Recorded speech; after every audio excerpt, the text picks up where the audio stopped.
বাংলাদেশ জাতীয়তাবাদী যুবদলের ৪৭তম প্রতিষ্ঠাবার্ষিকী উপলক্ষে শেরপুর জেলা যুবদলের উদ্যোগে বর্ণাঢ্য র্যালি ও আলোচনা সভা অনুষ্ঠিত হয়েছে। সোমবার বিকালে শহরের শহীদ দারক আলী পৌর পার্ক প্রাঙ্গণ থেকে র্যালিটি বের হয়ে শহরের প্রধান সড়ক প্রদক্ষিণ করে থানা মোড়ে গিয়ে শেষ হয়। র্যালিতে ব্যানার ফেস্টুন হাতে শত শত নেতাকর্মী অংশগ্রহণ করে উচ্ছ্বাস প্রকাশ করেন।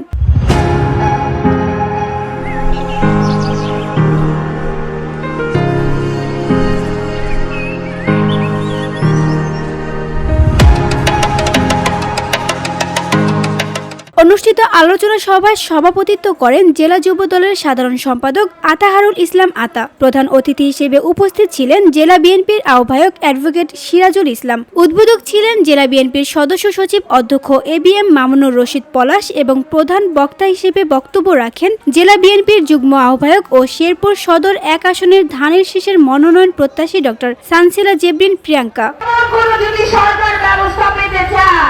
তাহলে একমাত্র দল হচ্ছে কোনটি?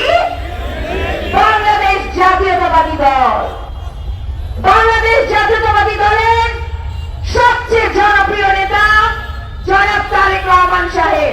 এছাড়া জেলা যুবদলের সহ সভাপতি, যুগ্ম সম্পাদক, সাংগঠনিক সম্পাদক সহ অঙ্গ ও সহযোগী সংগঠনের নেতৃবৃন্দ অনুষ্ঠানে বক্তব্য রাখেন। কর্মসংস্থানের ভিত্তিতে বাংলাদেশের যুবকরা বেকার না থেকে